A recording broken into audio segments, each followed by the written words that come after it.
नमस्कार दोस्तों, स्वागत है आपका आधुनिक भारत की इस नए लेक्चर में, जिसका विषय है क्रांतिकारी गतिविधियों का पहला चरण। देखिए, वास्तव में क्या होता है कि जब स्वदेशी आंदोलन काफ़ी तीव्र रूप में चला बंगाल विभाजन के बाद, उसमें जो है बहुत सारे वर्ग जैसे छात्र, महिलाएं पहली बार आंदोलन में काफ़ी जोर शोर से भाग लिए। लेकिन हुआ क्या कि कांग्रेस तो गरम दल और नरम दल दो भाग में विभाजित हो गया और स्वदेशी आंदोलन क्या है, धीमा पड़ गया, ठंडा पड़ गया। तो ये जो युवा थे, छात्र थे, जो काफ़ी जोश खरोश में आंदोलन में भाग लिए थे, वो ठगा सा महसूस करने लगे। तो फाइनली क्या हुआ, ये लोग अंग्रेजों से क्रांति के द्वारा अंग्रेजों को भारत से भगाने का प्रयास करने लगे और इसी दौरान बहुत सारी क्रांतिकारी घटनाएं होने लगी। तो उन्हीं क्रांतिकारी गतिविधियों का यह पहला चरण है। पहला चरण इसलिए कि दूसरा चरण जो है एक बार फिर से जब गांधी जी भारत में आते हैं तो ये जितने भी क्रांतिकारी गतिविधियां एक तरह से थम जाती है। लेकिन फिर जब असहयोग आंदोलन को गांधी जी अचानक से रोक देते हैं तो फिर से क्रांतिकारी गतिविधियों का दूसरा चरण शुरू होता है। और उस समय भी काफ़ी क्रांतिकारी गतिविधियां होती है, जब आप भगत सिंह वगैरह का नाम सुनते हैं। तो आइए हम लोग पहले चरण की ओर बढ़ते हैं। देखिए, भारत में जो क्रांतिकारी गतिविधियां संचालित हो रही थी उसको हम लोग 3 क्षेत्रों में बांट के पढ़ेंगे। पहला जो बंगाल का हमारा क्षेत्र है, जिसमें आधुनिक बंगाल, बिहार, उड़ीसा या यूपी के क्षेत्र थे।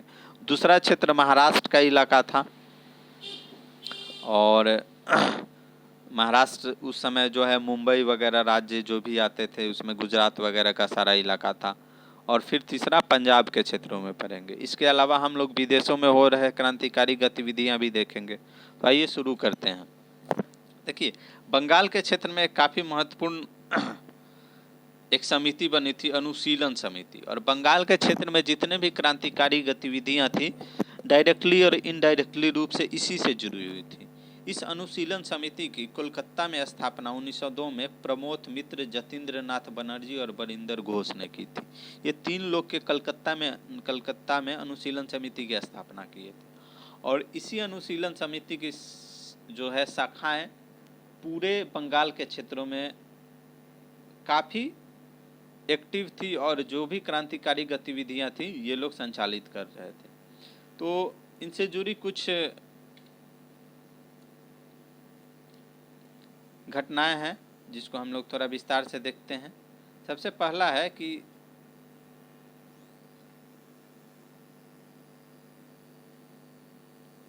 इन्होंने अनुशीलन समिति जो कोलकाता थी, इन्होंने युगांतर नाम से एक साप्ताहिक पत्रिका शुरू की थी। ठीक है। दूसरा, एक कोलकाता के अलीपुर में एक बम कांड हुआ था। ठीक है। और उसको अलीपुर षड्यंत्र कहते हैं। इस अलीपुर षड्यंत्र में जो कोलकाता के अनुशीलन समिति के जितने भी सदस्य थे, अधिकतर को गिरफ्तार कर लिया गया था। ठीक है। उसमें जो घोष बंधु थे, अरविंद घोष और बरिंदर घोष, दोनों को गिरफ्तार किया गया था। साथ ही उलस्कर दत्त को भी गिरफ्तार किया गया था। इन लोगों पे चार्ज था कि इन्होंने बम बना के, जो बम कांड हुआ था उसमें बम बनाने वाले मेन यही थे। ठीक है। तो इस पर केस चला तो चित्तरंजन दास जो थे उस समय काफ़ी नामी वकील थे। आगे जाके हम लोग चित्तरंजन दास के बारे में और पढ़ेंगे जब इन्होंने स्वराज पार्टी की स्थापना की थी। तो चित्तरंजन दास ने अरविंद घोष को रिहा करा लिया था। मतलब इन कोर्ट में केस चला तो अरविंद घोष को रिहा करा लिया गया था। लेकिन बाकी जो घोष बंधु थे, बरिंदर घोष या उलस्कर दत्त या और लोग जो पकड़े गए थे, इनको उम्र कैद की सजा हो गई थी। तो ये अनुशीलन समिति कलकत्ता के बारे में मुख्य बातें याद रखनी है कि युगांतर साप्ताहिक पत्रिका का प्रकाशन हुआ और अलीपुर षड्यंत्र से ये लोग जुड़े हुए थे। ठीक है।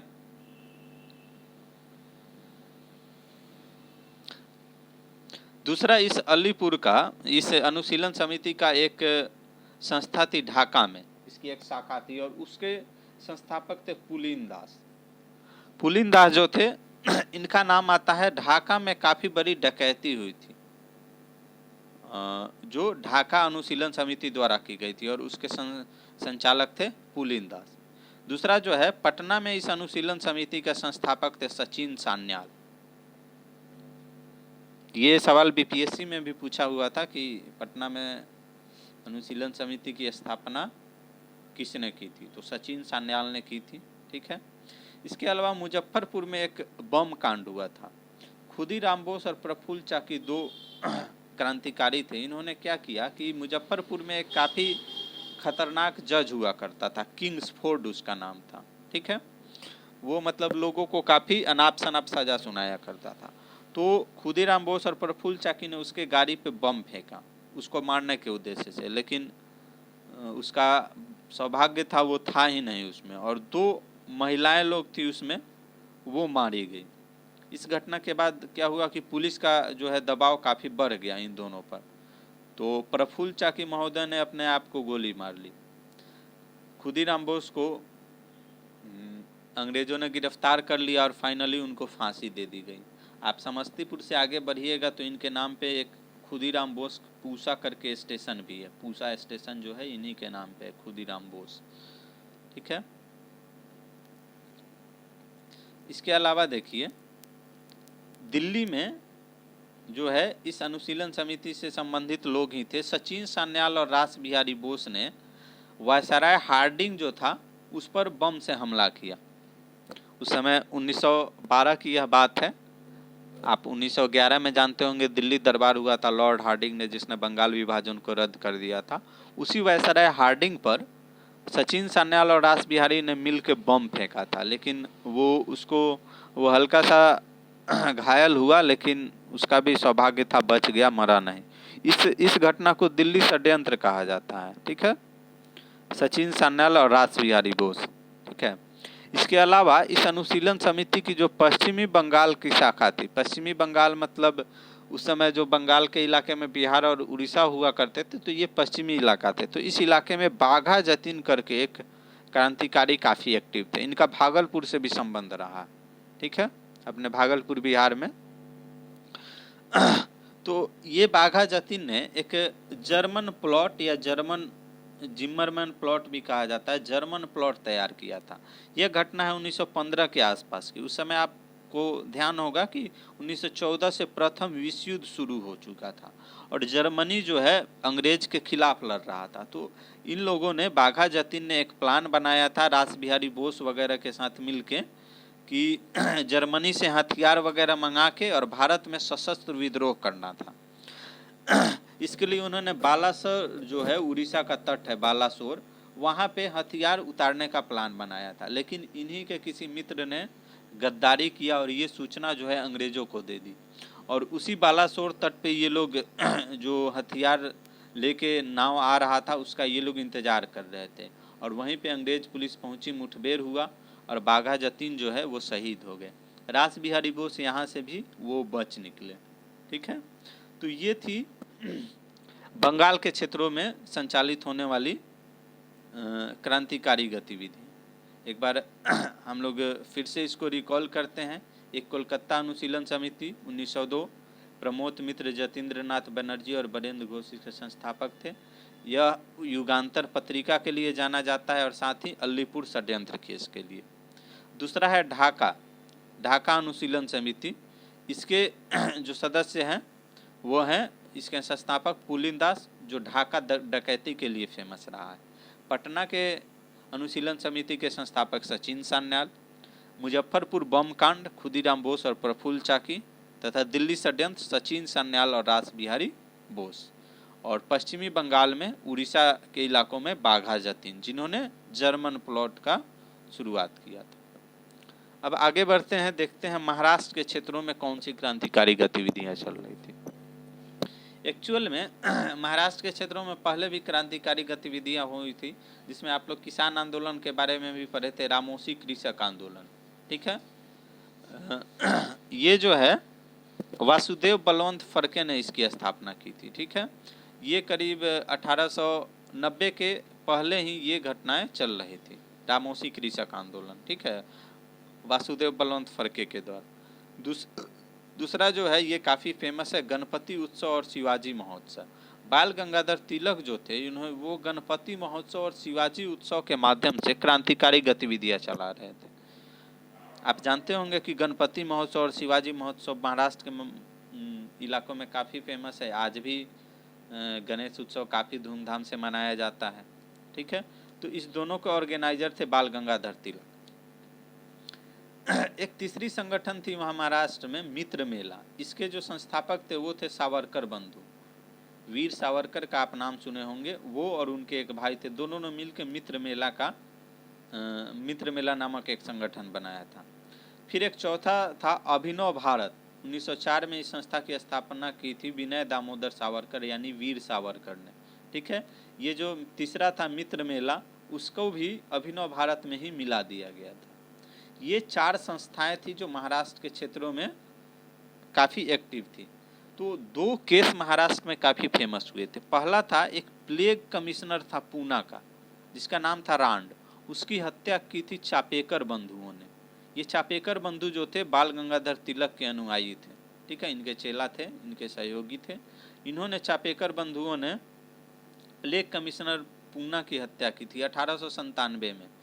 अभी जो आप कोरोना के दौरान देख रहे हैं इपिडेमिक डिजीज एक्ट यानी महामारी निवारण अधिनियम जो 1857 चल रहा है, ये अधिनियम इसी प्लेग रोग के रोकथाम के लिए 1857 में लाया गया था। जैसे अभी है कि आप इस महामारी का यूज करके किसी भी व्यक्ति को बाहर निकलने, सभा प्रदर्शन करने से रोका जा सकता है, या अगर उसको ज़्यादा लोगों से मिलजुल रहा है तो ज़्यादा भीड़ इकट्ठी कर रहा है तो उसको गिरफ्तार किया जा सकता है। तो ये जो व्यवस्था थी, प्लेग एक महामारी के रूप में फैला था पूना में, और ये जो प्लेग कमिश्नर था रांड, इसी कानून का उपयोग करके ये नेताओं को ये लगाम लगाता था, नेताओं को कहीं बाहर नहीं निकलने देता था। ठीक है, सभा प्रदर्शन करने की अनुमति नहीं देता था। तो इसी प्लेग कमिश्नर की चापेकर बंधुओं ने हत्या कर दी थी 1897 में। दूसरा एक महाराष्ट्र में और काफ़ी बड़ी घटना हुई थी, नासिक के कमिश्नर की हत्या।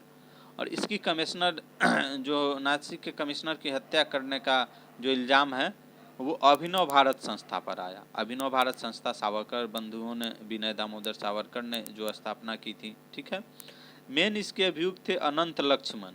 इन्हीं पर चार्ज था कि ये उसका मर्डर किए।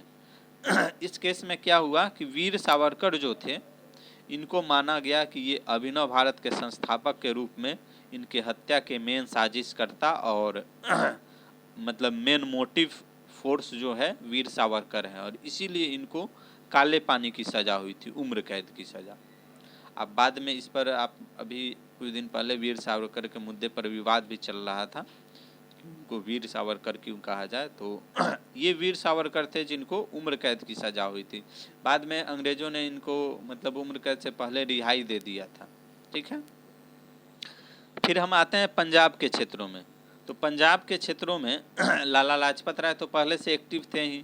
वो अपने पत्रिका पंजाबी के माध्यम से पंजाब में क्रांतिकारी गतिविधियों को मतलब हवा दे रहे थे। एक और थे भगत सिंह के चाचा श्री अजीत सिंह।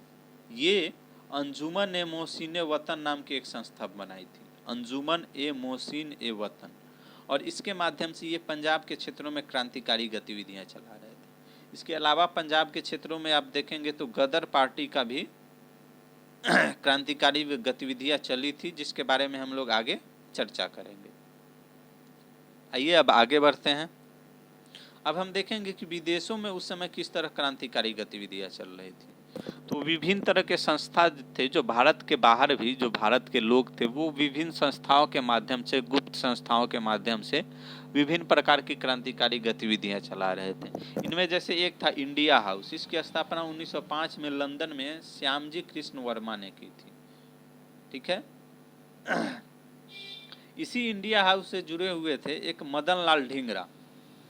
इन्होंने एक काफ़ी खूंखार अंग्रेज अफसर था कर्जन वाइली, उसकी हत्या जाके लंदन में की थी मदन ढींगरा ने। ठीक है, फिर एक तीसरे थी मैडम भिखाजी कामा। ये पेरिस में रह के क्रांतिकारी गतिविधियों को चला रही थी। आपको आगे पढ़ेंगे भी कि मैडम भिखाजी कामा ने ही पहली बार तिरंगा झंडा को पेरिस में फहराया था। ठीक है, तो ये मैडम भिखाजी कामा पेरिस से ये क्रांतिकारी गतिविधियां चला रही थी। फिर जर्मनी बर्लिन में वीरेंद्र चट्टोपाध्याय जो थे क्रांतिकारी गतिविधियां वहाँ से चला रहे थे, क्योंकि विश्व युद्ध के दौरान जर्मनी और ब्रिटेन एक दूसरे के खिलाफ थे, तो ये लोग जर्मनी में रह के, क्योंकि उनको वहाँ के सरकार से सपोर्ट मिलता था, तो ये क्रांतिकारी गतिविधियां चला रहे थे। विदेशों से चलने वाली क्रांतिकारी गतिविधियों में सबसे फेमस रहा था गदर पार्टी। गदर पार्टी जो है, इसकी स्थापना सैन फ्रांसिस्को में लाला हरदयाल ने की थी। सैन फ्रांसिस्को जो है अमेरिका में, कनाडा में एक जगह है। ये एक्चुअली कनाडा तथा अमेरिका में रह रहे पंजाबी लोगों का एक संगठन था। इसमें अधिकतर ऐसे लोग थे जो सेना से रिटायर्ड थे या किसान थे और काम की तलाश में अमेरिका या कनाडा पहुंचे हुए थे।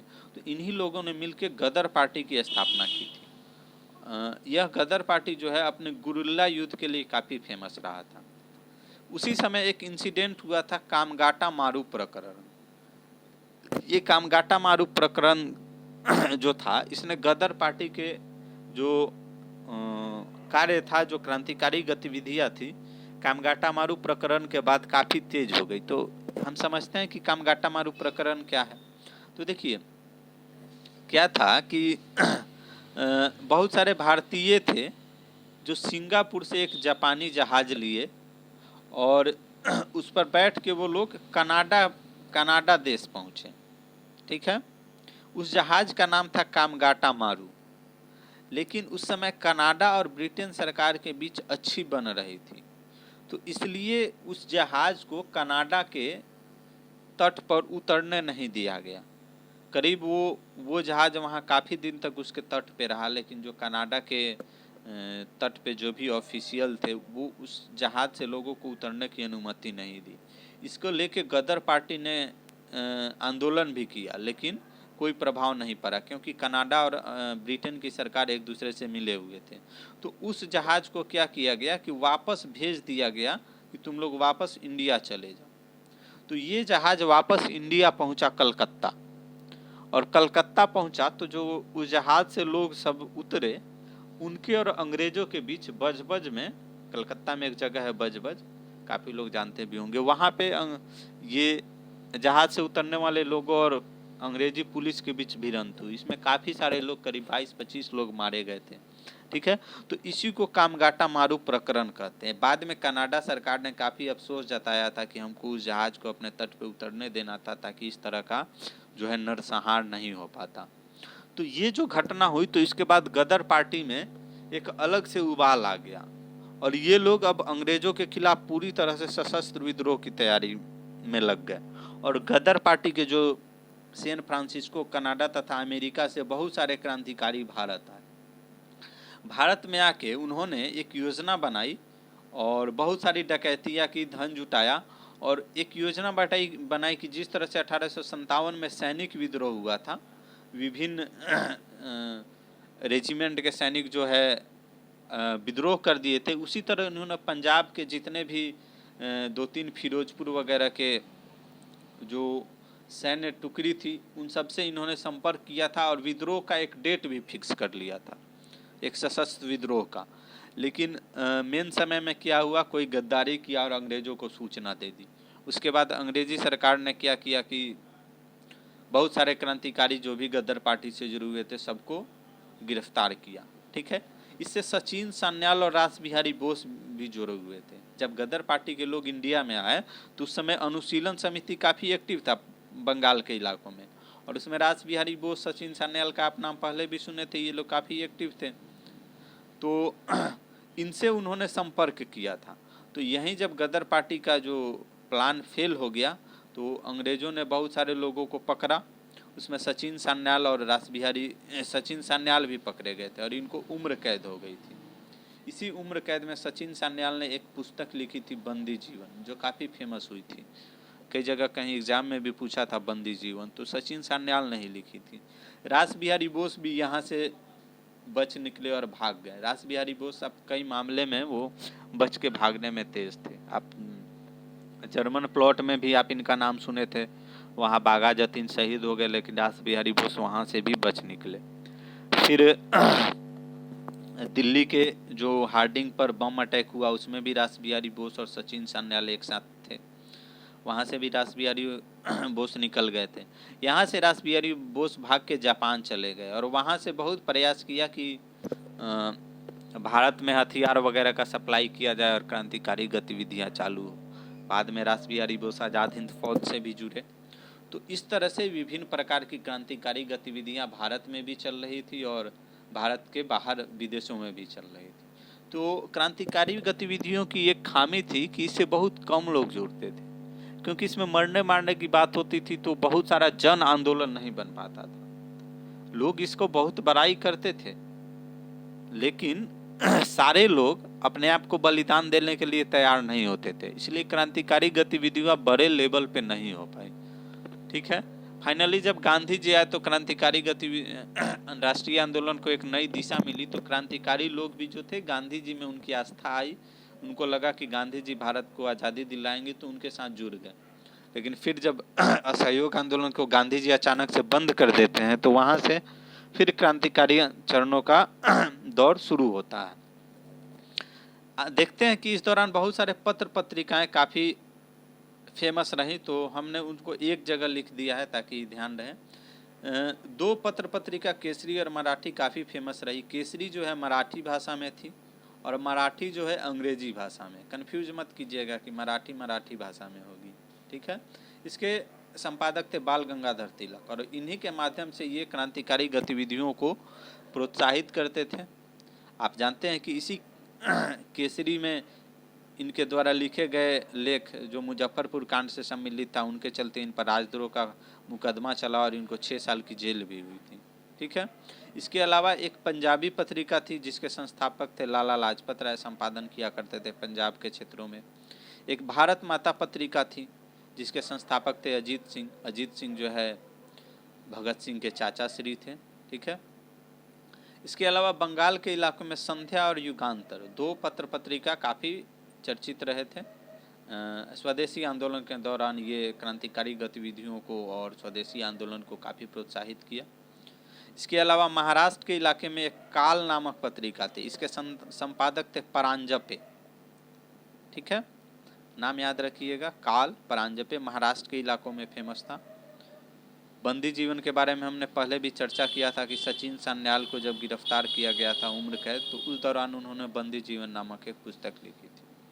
इसके अलावा वंदे मातरम पत्रिका का प्रकाशन पेरिस से मैडम भिखाजी कामा किया करती थी।